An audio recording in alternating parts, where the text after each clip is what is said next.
Welcome to Killer Women with your host, best-selling author Danielle Girard. The Killer Women vodcast is pleased to be a part of the Authors on the Air Global Radio Network. To learn more about Danielle and her books, visit her at www.daniellegirard.com, and to access all of our vodcasts, go to youtube.com/Authors on the Air. And now, Danielle's next killer woman. Hello, and welcome to Killer Woman Podcast, a proud member of the Authors on the Air Global Network with 4 million listeners. I'm your host, Suspense author Danielle Girard, and my guest today is Sandra Brown. Sandra is the author of 69 New York Times bestsellers, including the #1 Seeing Red. There are over 80 million copies of her books in print worldwide, and her work has been translated into 34 languages. Sandra lives in Texas, and her newest book, Overkill, is out August 16th. Welcome, Sandra. Well, thank you so much, Danielle. Enjoy being here with you. Oh, it's such a treat. And then we have to say, because Sandra and I talked about this, that something is going on with her camera today. So she has this beautiful purple tint to her. And actually, it's everybody who's only listening should take a look, because her shirt is actually black. And it looks... It shows up TCU purple. At least it's my alma mater's color, but exactly. It's black. So it's black, and her gorgeous red hair has a little of a purple tint right now as well too. So, and her chair looks purple. So we could not figure out what exactly to do about that. But so we're going to roll with it, which just says, if that doesn't speak grace on Sandra's part right from the get-go, which of course is what we know to expect. I don't know what does. So welcome. Thank you for joining us. First off, wow, let's talk about Overkill. Can you tell our listeners and watchers a little bit about your new book? Well, Overkill is about a NFL football player, Super Bowl MVP, and he gets some terrible news dumped on him right away. And as it turns out, through legal loopholes and a set of circumstances of which he is unaware, he is still the medical power of attorney on his ex-wife, who suffers an assault, an attack, and is, for all intents and purposes, brain dead. And he is still the one having to make the decision whether or not to pull the plug, to put it cruelly. And so this kind of, upsets his life, needless to say. And it goes downhill from there. That's the bright part of the story. It really, and to make it really clear, right? This isn't like it was like a long-term marriage. I mean, yeah. Right? It was a 10-month marriage, very volatile. Yes. And they were the celebrity couple. They were the fodder for, think if Kim Kardashian and Tom Brady got married. That would be about like it would be. Yeah. They had this tumultuous divorce, scorched earth divorce, I think I called it in something. And now he hadn't even seen her in 5 years. And he gets brought into this terrible moral dilemma, not of his making, right, and has to act on it with the whole world watching, by the way. Well, that's what makes it so interesting, is that this, such a, like you said, it's a moral and personal, it'd be a horrible dilemma for anybody. But of course, the media is going to slay him no matter right. what he does, because right. that's what the media does best. So, and not only the media, but whatever decision he makes, it's going to provoke an opinion from everyone. Right. And so whether you would be for him doing it, be merciful, or if you are for reasons of religion or whatever stance you have, is so diametrically opposed to doing it, to taking a human life when it's not sanctioned. And so no matter what decision he makes, it's a lose-lose. Right. It's going to offend a great number of people. Exactly. And he's under the microscope, with a spotlight on it. So, and to make matters more interesting, right? We have the man who committed this assault, who's now just getting out of prison after a very, very short stint. Right. Considering sort of his crime. And one of the things that I thought is super interesting is this book is based on an aspect of criminal law that I did not know about. We all know about double jeopardy, of course, that you can't be tried for the same crime twice. But but Overkill features another, and I don't know if there's a term for the law that it talks about.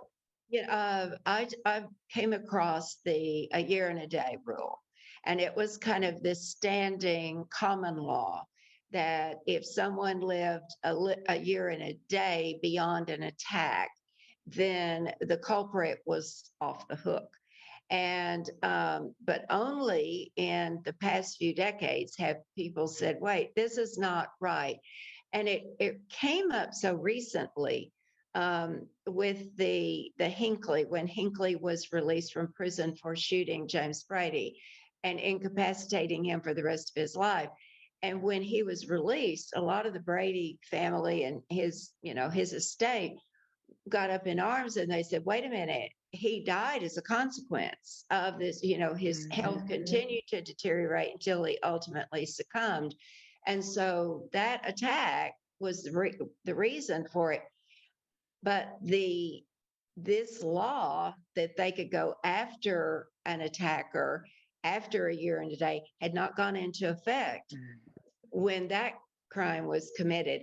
So Hinckley did not have to face any further charges. So it's very recent in terms of turning it around. And I don't really know if there was a legal term. I didn't come across a legal term. It was just that person can be tried or charged and tried for another crime, a more severe crime. Right, like murder, right? Like murder. And I thought that was really interesting. Manslaughter, Yeah, right, exactly. No, you're right, absolutely right. Of course, crime novelists, we have to know the difference between manslaughter and murder. That's absolutely right. So this is so. Is this how the idea came to you? You sort of read about a year and a day, or? Yes, you probably know as novelists yourself, you start with one thing, and then when you start researching, you find out all of these other tangential things. And it's like, gosh, that's really interesting. I didn't even know that aspect of it, but I'll certainly use it. And so what got me thinking about the idea in the first place was during COVID.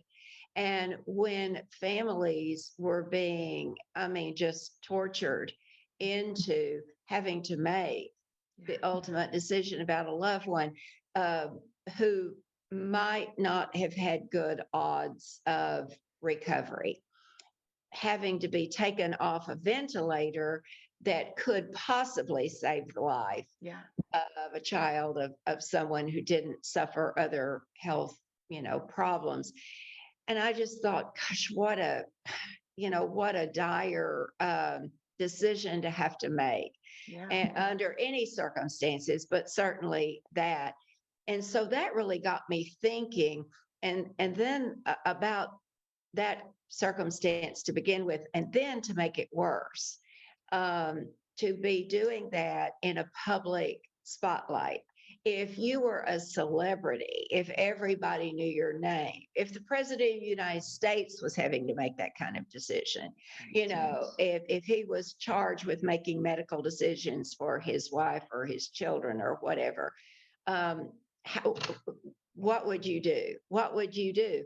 Or if you were just a normal human being that, didn't have a high public profile, it would be bad enough. But if you were a celebrity and everybody in the world knew what you were doing at any given time, then you would be making such a horrible decision in a public arena.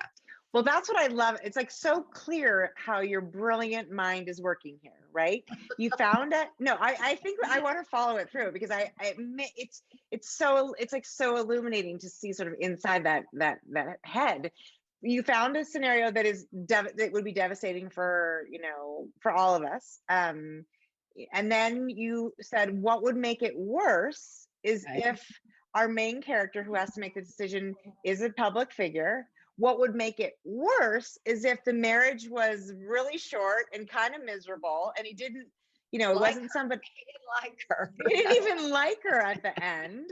Right. So I thought that is just, what a great example of how, a really successful book ratchets up all the places to make the stakes as high as they can be. Well, and then the herald of the bad news, who is Kate Lennon, the state prosecutor who wants to go after the attacker who's been let out of jail, is not someone, it wasn't some unattractive old man that Zach would never, he would say, get lost, whatever.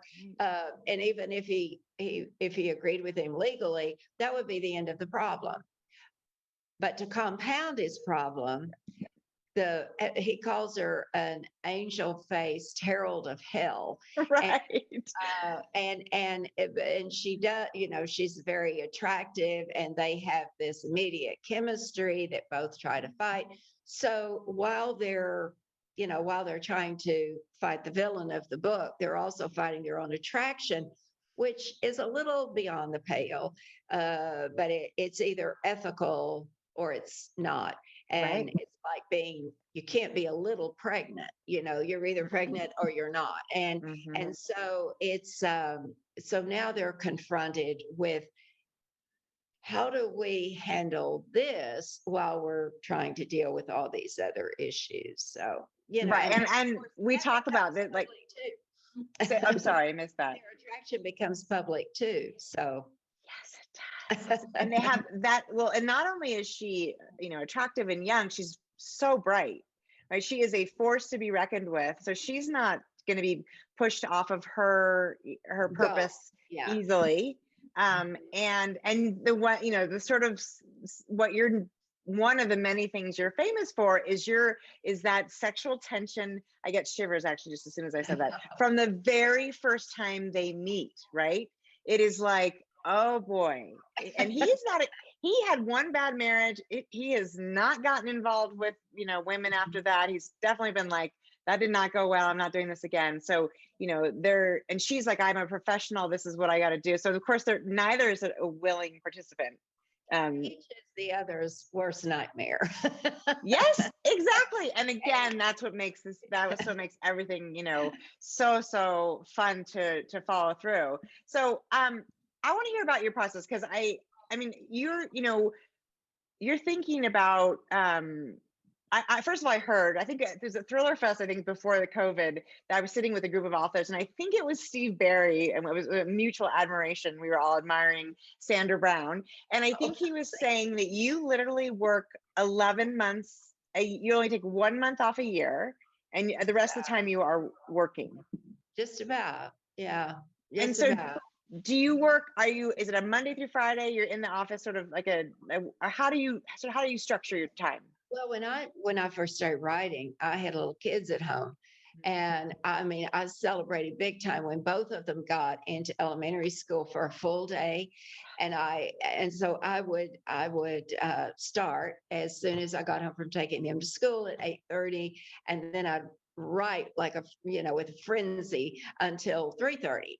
And then I had to become, put on a different cap. And it was soccer mom, choir mom, dance class, scouts, whatever they were into at the time.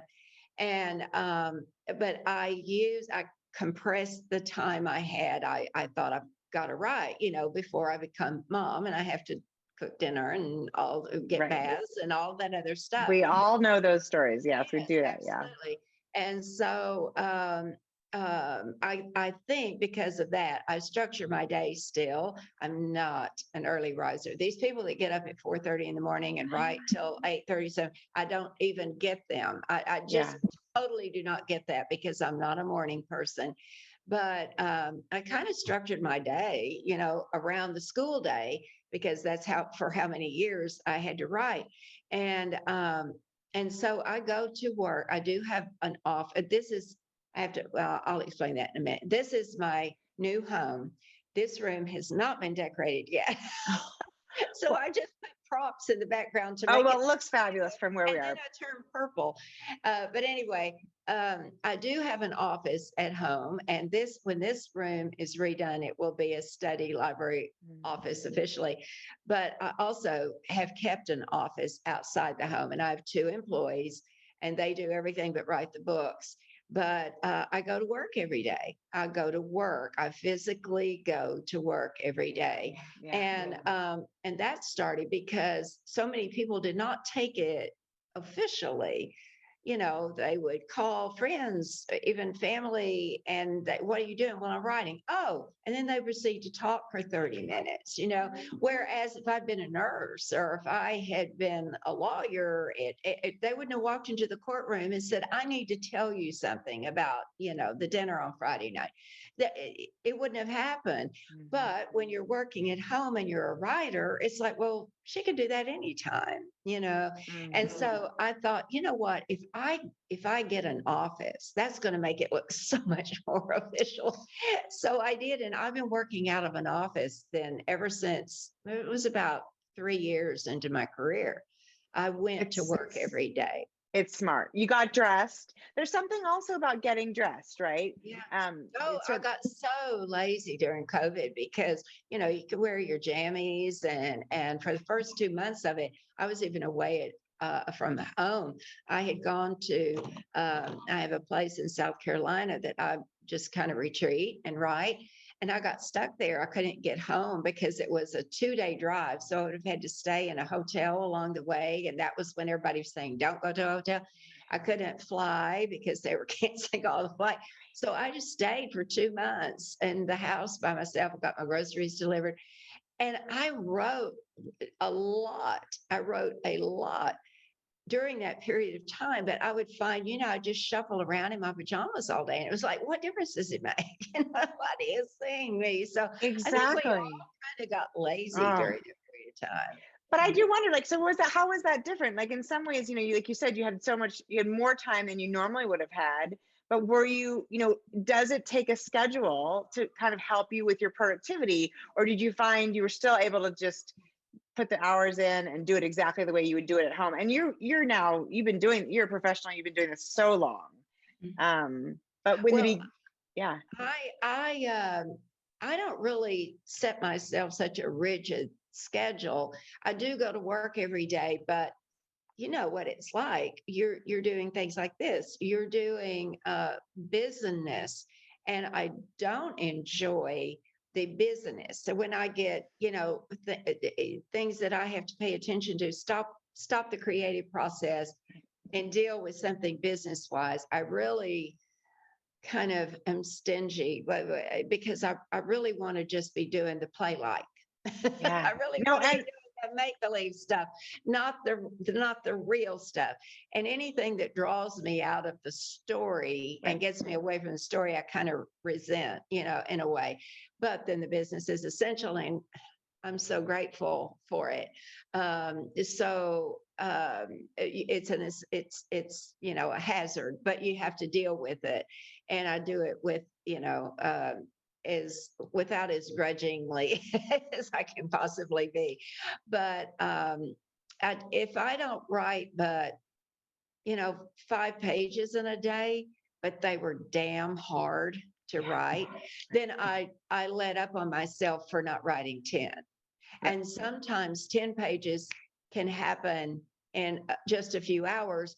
And then sometimes 10 pages takes 4 days. It just depends on, the scene I'm trying to write.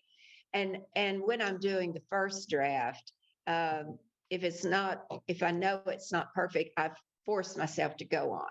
Leave it there. It's there. It's something you can play with, because I rewrite every scene. I don't know how many times. Sometimes it'll be 3 or 4. Sometimes it'll be 12. And it shows in your final draft. I was going to say, actually, there's so many thoughts in my head, but while we're talking about that, I guess I wanted to say, I know that I've watched some interviews and read some stuff. It sounds like you're not really a plotter.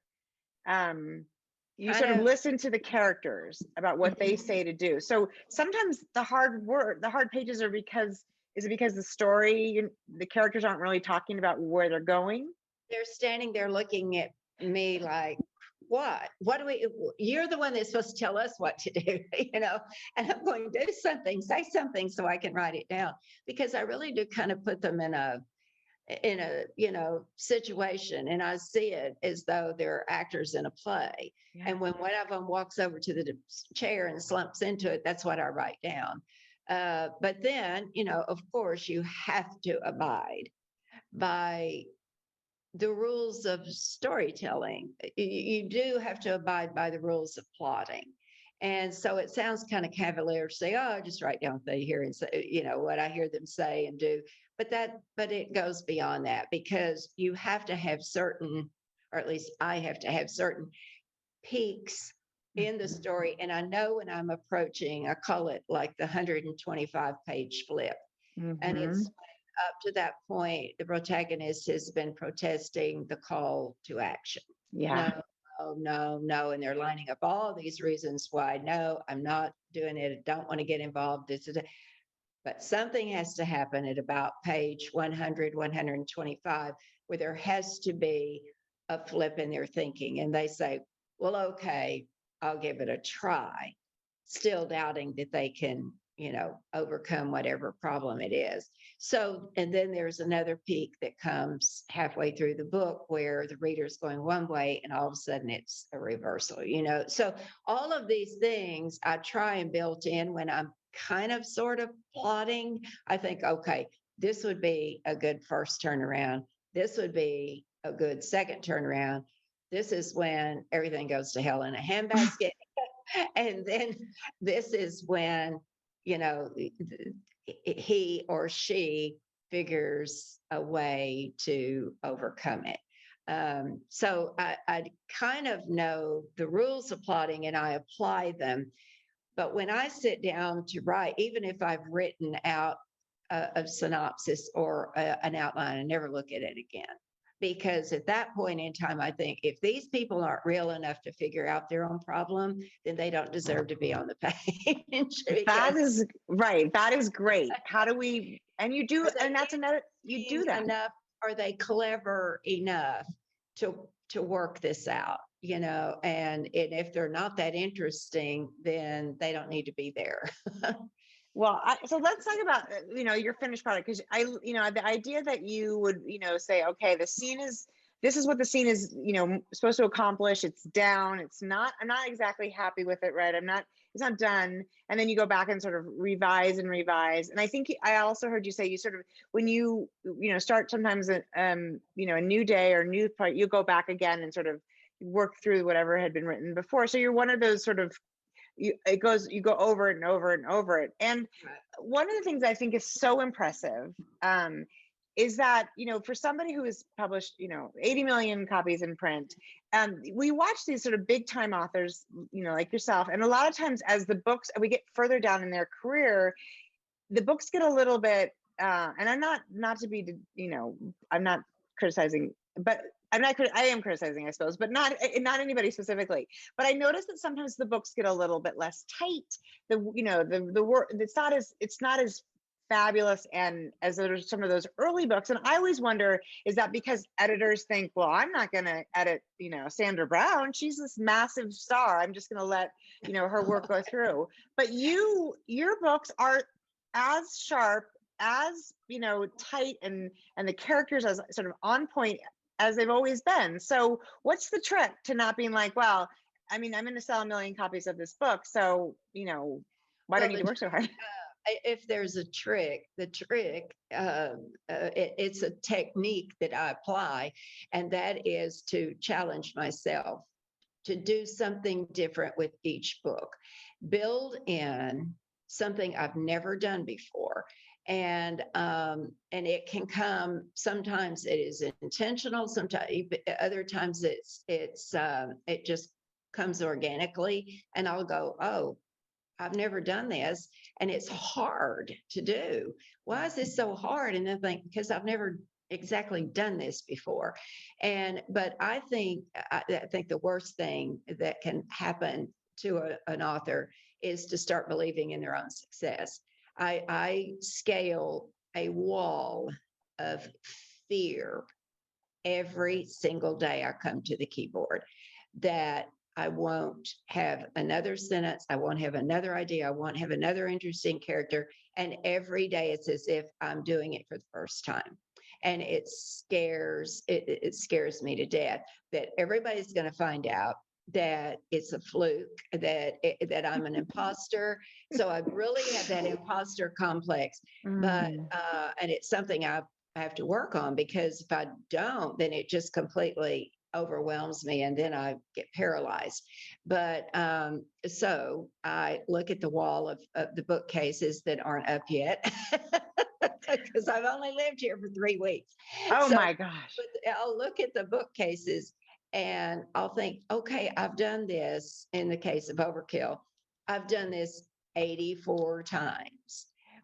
I know how to do this, but when I start book 85 in a few weeks from now, I will be sitting here going, I don't know how to do this. And I think any author worth their salt truly would have to admit on some level, I don't know how I do it. Right. Because you're asked every day, how do you get the ideas? I don't know where they come from. If I knew, that's what I'd sell. I wouldn't have to sit here 11 months of the year and write. I could just sell that and it would be the fairy dust. But I think every author, if they're really honest with their reader and with their audience or whatever, and with themselves, it's like, you don't really know where you got this. You can apply a name to it, like talent, instinct, a vivid imagination, certainly, all of that. But then also it takes a certain kind of person to isolate themselves and to put words on paper. I don't know a shortcut. I've been doing it for a long time, over 40 years. I don't know a shortcut to sitting down and putting one word at a time on paper. And so to anyone out there who might be listening and aspires to write, be willing to work your butt off. It's hard. It's hard work. Well, I want to repeat that. So when you say, when Sandra Brown says every day she scales a wall of fear, it's an absolute true phenomenon. And I think, well, I published 15 books. I know what I'm doing, but I'm glad to hear that when I get to 80, I don't know that I'll get there, Sandra, but if I got to 85, that is exactly where you are. You just think, because it's a little bit of magic. I believe that the sort of where those ideas come from and how the voices in your head get And you to the end. you asked me about, how do you keep the writing fresh? And I said there was something I had to do. In this particular book, I knew I wanted to write about the moral dilemma. How do I write a book like that and still make it a novel of suspense and give it that thriller aspect? How can I build in that ticking clock, that a thriller has to have? So merging those two types of reads Right. was my challenge on this. So I had two antagonists. I had Evan, who was vile, but he was really kind of a personification of the real villain of the story, which was Zach's conscience. Right. That's the real villain of the story, because he has to wrestle with this dilemma that he's in.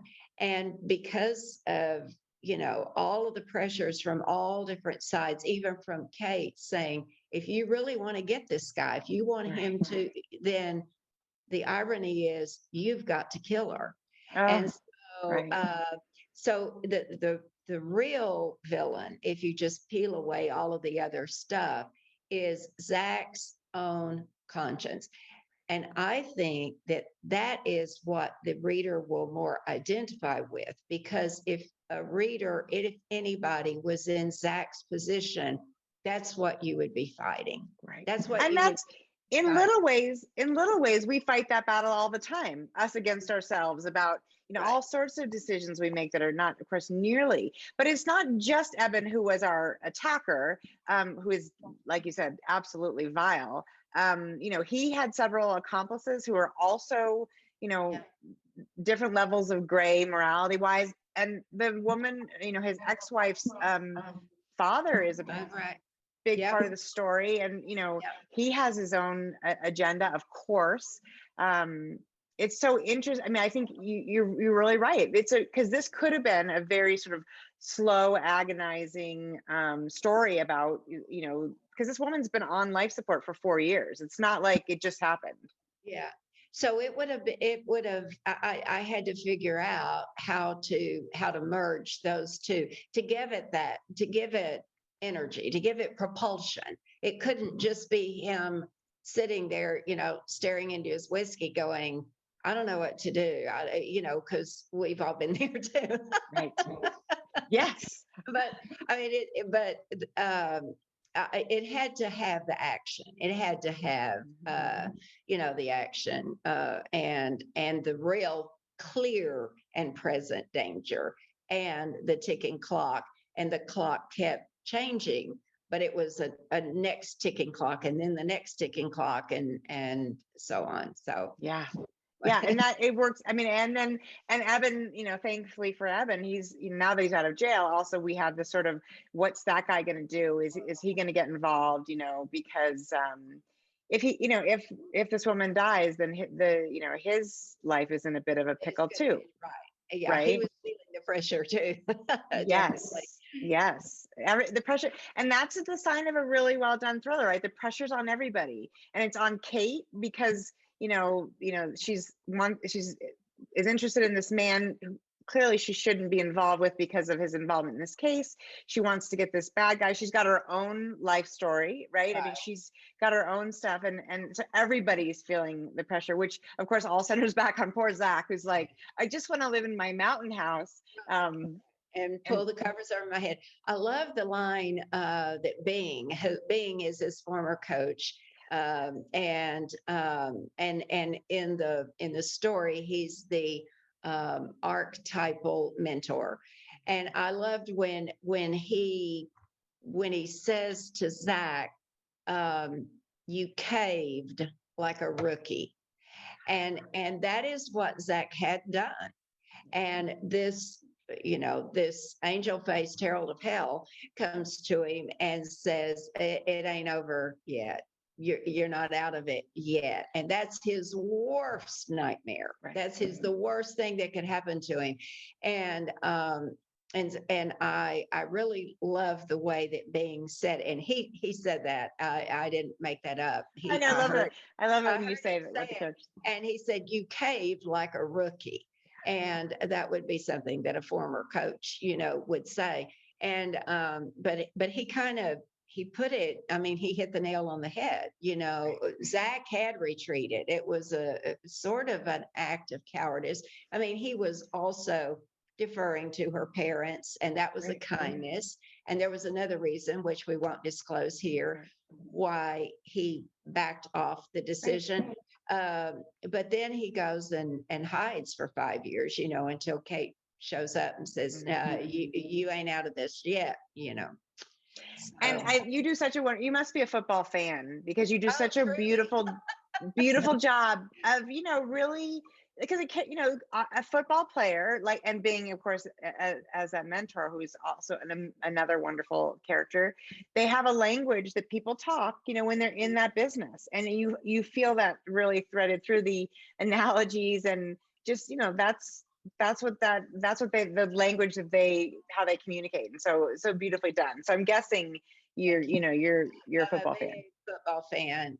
I was raised on football, and I'm a big fan. And the season starts soon, just within weeks. So that is so exciting. So I have a question for you, because like you said, 40 years. I can't believe you obviously started writing before you got out of diapers, because but But basically, when when you started in this business, and even when I started, my first book came out in 2000. It felt like a very different business. It felt I imagine, even more so, male dominated, right? I mean, well, so how different does it feel to you, sort of, for female authors who are starting now, or how your books are edited and received now versus what it was like when you started?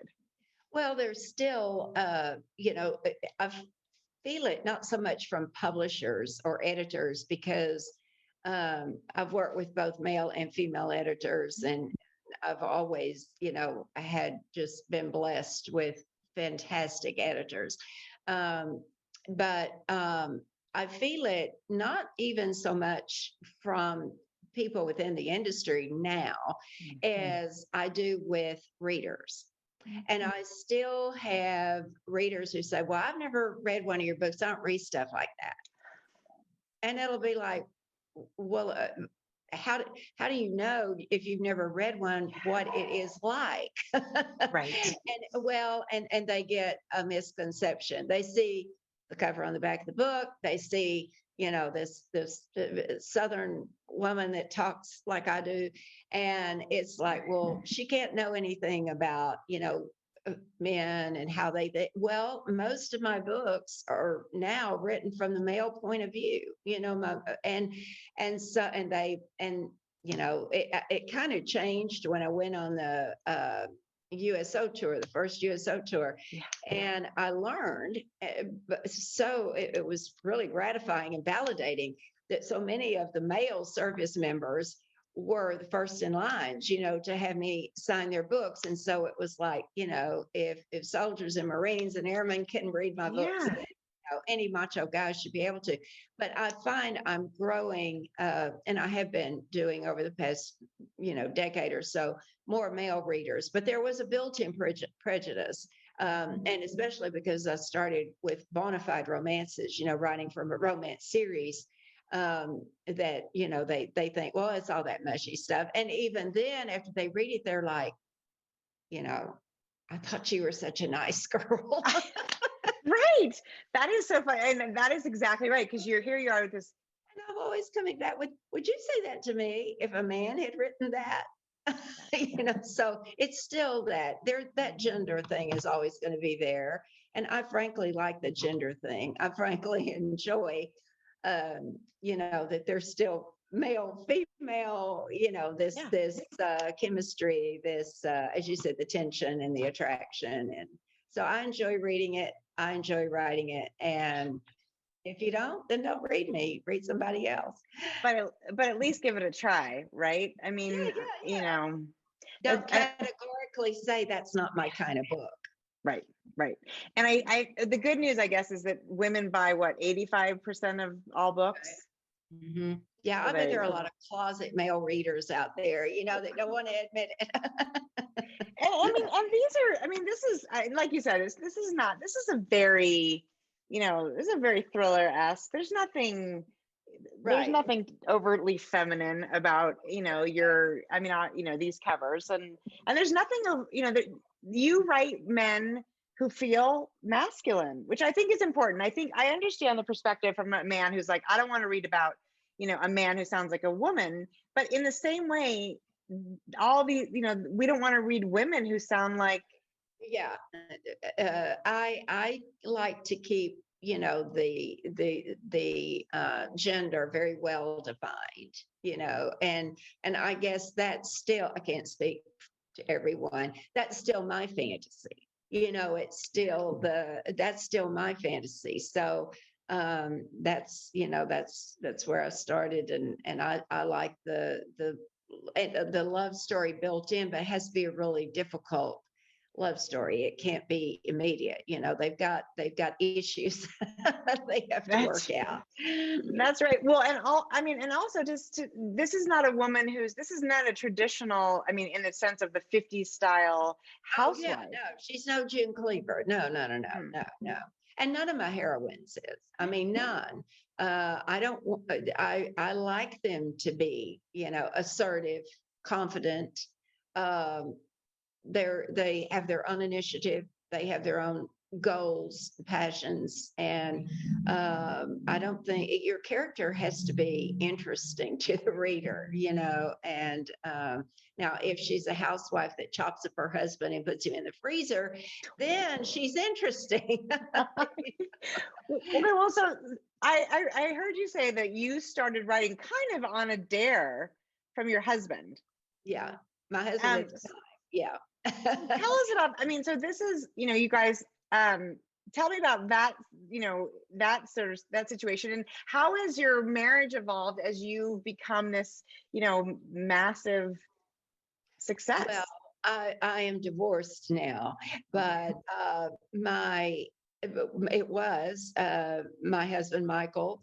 I had been fired from my job, and he said, "You've got time and opportunity now to do what you've always said you wanted to do, and that was to write fiction. So you can either keep talking about it or you can actually do it." And it was more or less in the form of a dare. And I thought, if not now, when? And I did have the two kids at home, baby. I mean, they were like toddlers. And, but it was also kind of I don't know, kind of a proving ground, that I had lost my job, and it was like, success is its own revenge. And I thought, if I got a book published, then They'd be sorry. rights, So yeah, but I did not know I could do it until I started, and then I really knew I couldn't do it without doing my homework. And I read up on how to write fiction. I read Dean Koontz's book on how to write fiction. I got books out of the library, college professor, creative writing class books, textbooks, and learned there were things like plotting. And as I talked about, the elements and the archetypes that have to be in every story, and you're not even aware of them. They just kind of emerge out of the plot, and they emerge out of my subconscious. But so I had an instinct for it, but it still had to be honed. It still had to be put in a way that would be marketable. Couldn't just be because a story, an oral story is completely different from a written story. And what you're thinking up is hard to get from here to your fingertips. It's hard to get from here to the keyboard. I sometimes wish we could just put a chord in there. Right. Just download it. Well, one of the things since you started with toddlers, one of the things I think is really interesting and so useful as a writer is to realize when you only have a little bit of amount of time, which, my first book came out when my daughter was 8 months old. If you only have, a half an hour, sometimes it was all you had was a half an hour. But you carry the story around with you, right? When you're not at your computer, the story is still sort of spooling in your brain. Right. And I was on a typewriter. I bet you're a fast typist. This is before computers. I wrote my first 7 books on a typewriter because I couldn't afford a computer, and computers were as big as, this room. And so when I got my first one, it was this big clunky, thing. The printer was over here, and then had the tower that you had to feed stuff in. And it was, I don't even remember all of it, but so I was on a typewriter. But one of my stories of early on, I had taken my kids to the circus, and we were sitting there, and they had their popcorn, cotton candy, whatever, and I got this inspiration for a story, and I took out my checkbook, and that was the only piece of paper that I had, and a ballpoint pen, and I was sitting there and I was filling up the check, with notes, and I brought it home, and I always said I plotted a story, during the circus.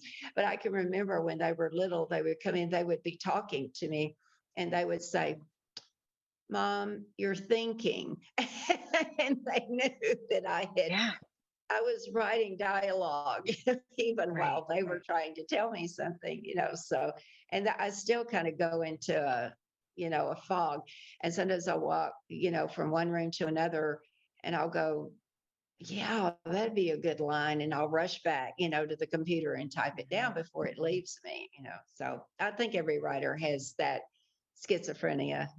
I think it is a form of schizophrenia, isn't it? Yeah. And you mentioned this also about, like, sort of the idea that you get to when the sort of book is going and everything is working your way, that you sort of almost write as a stream of consciousness, that Right. it's sort of divorced from your mind.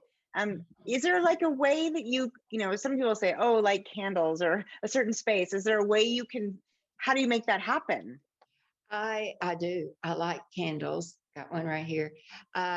Plants. You referred to the purple flowers, which are indeed purple. It's just my shirt and my hair are not purple, but the flowers are. I always have something living on my desk.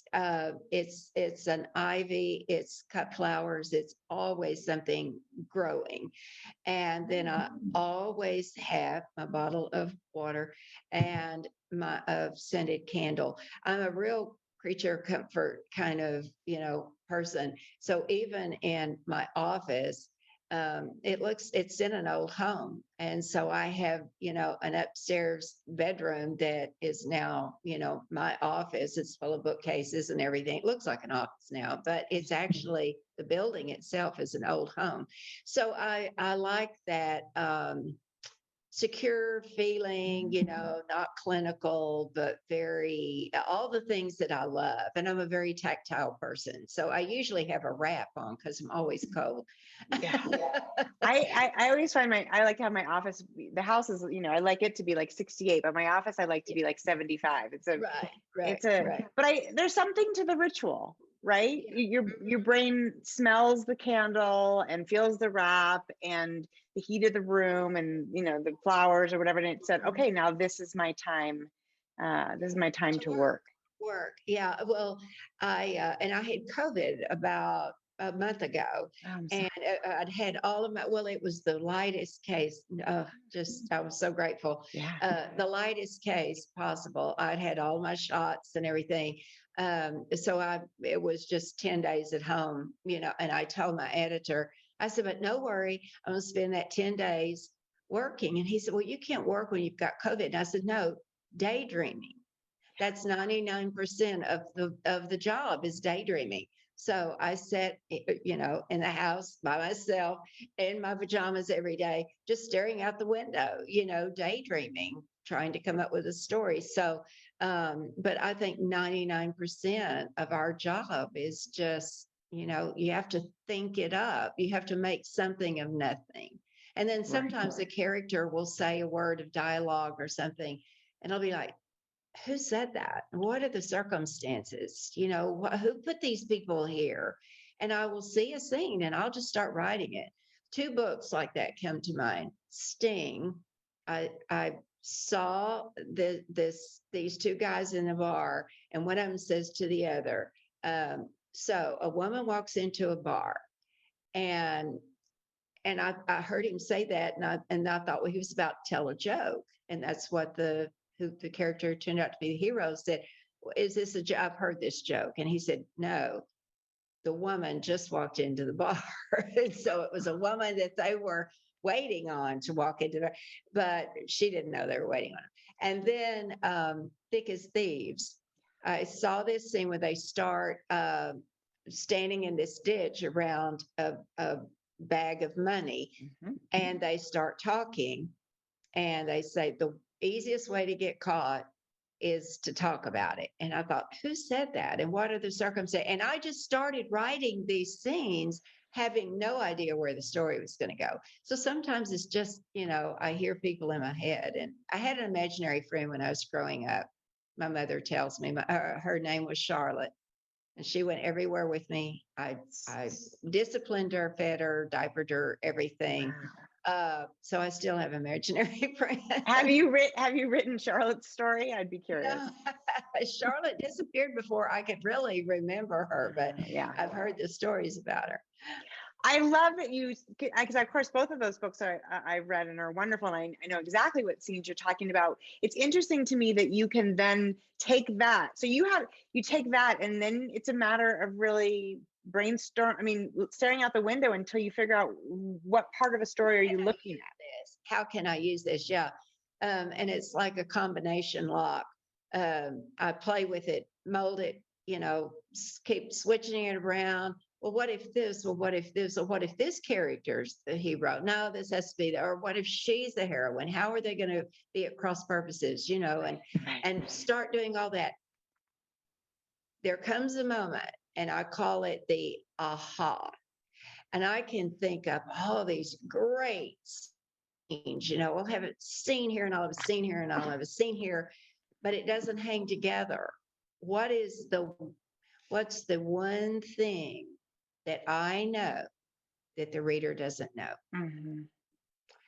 And when I get that, that is the thread from which all of this other stuff hangs. And when I get that gathering thread, it's the aha moment when I go, that's it.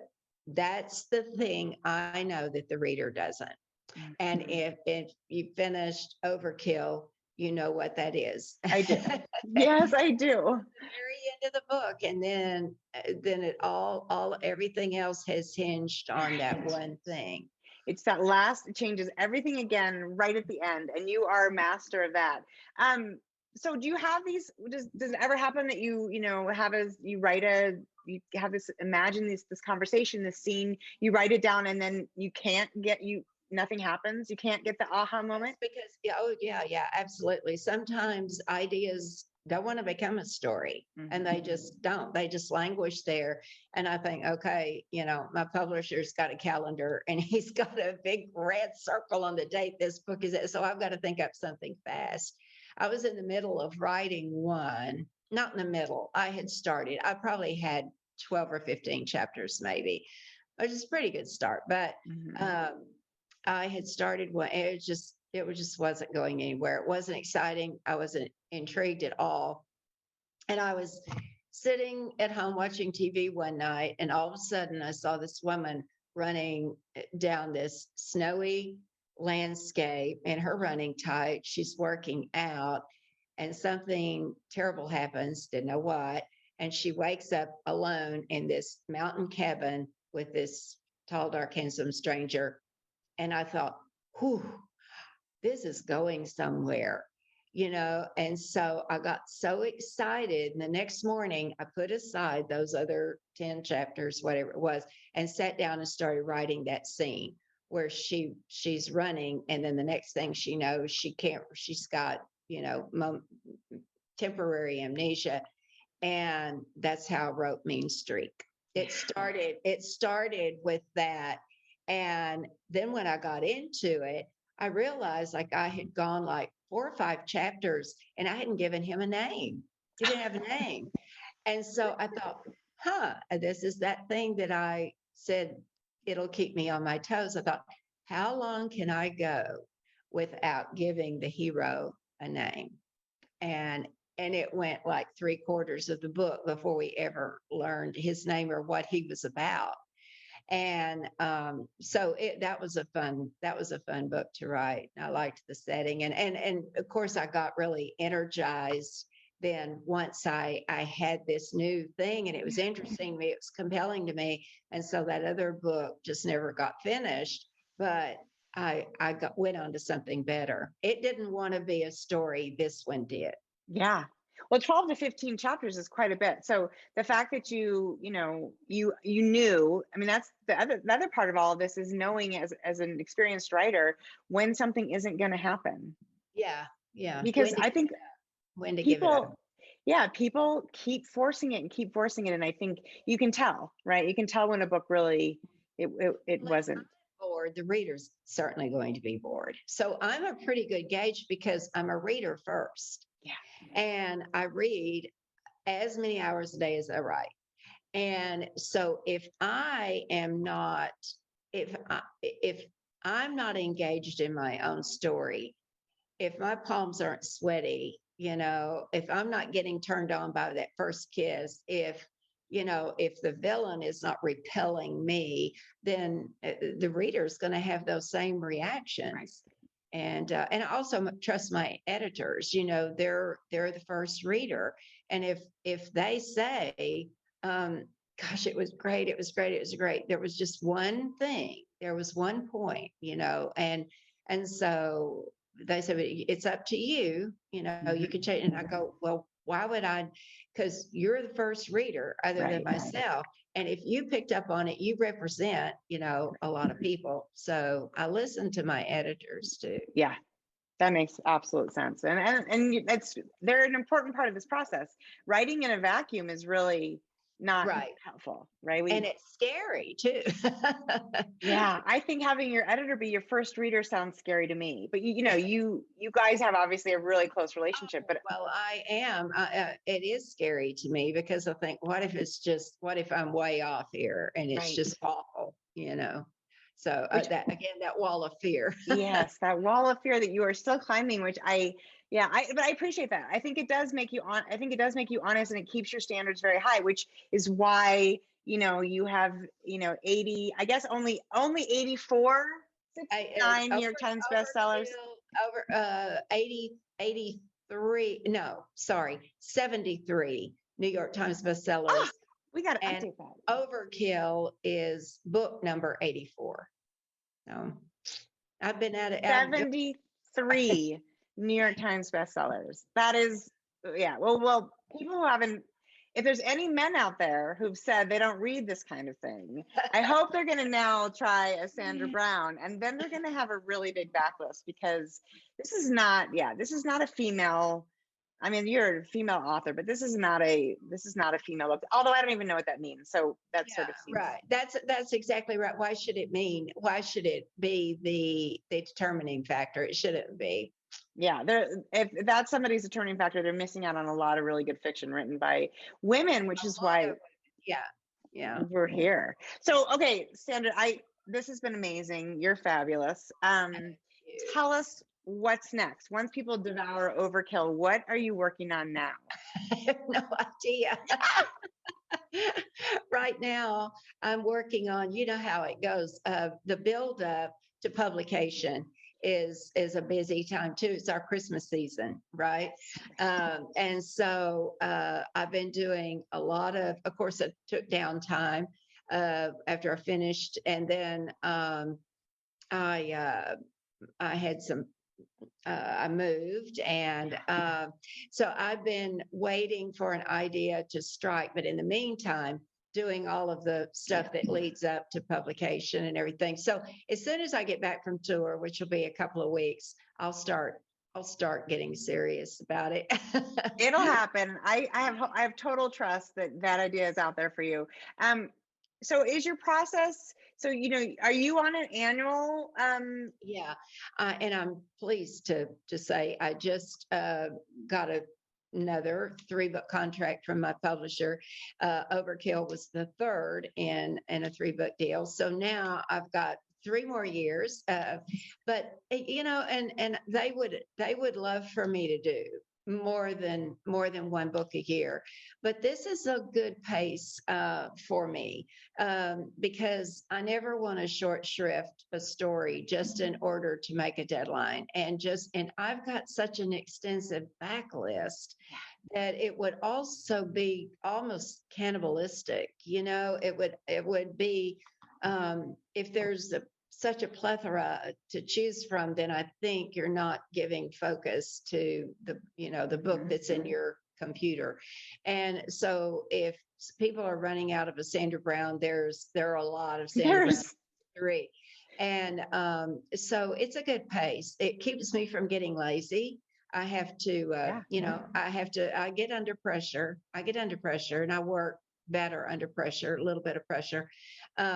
But also, I think I would still, if I had 2 to write, I'd cave like a rookie. I feel like I would feel so much pressure that I wouldn't get the joy out of the storytelling. And it's the best job in the world. Yeah, I mean, if it were easy, everybody would do it, because it's a great job. We get to make believe for a living, and I love it. I love it. Now, I couldn't have done it for all these years if I didn't just love it. It's too hard.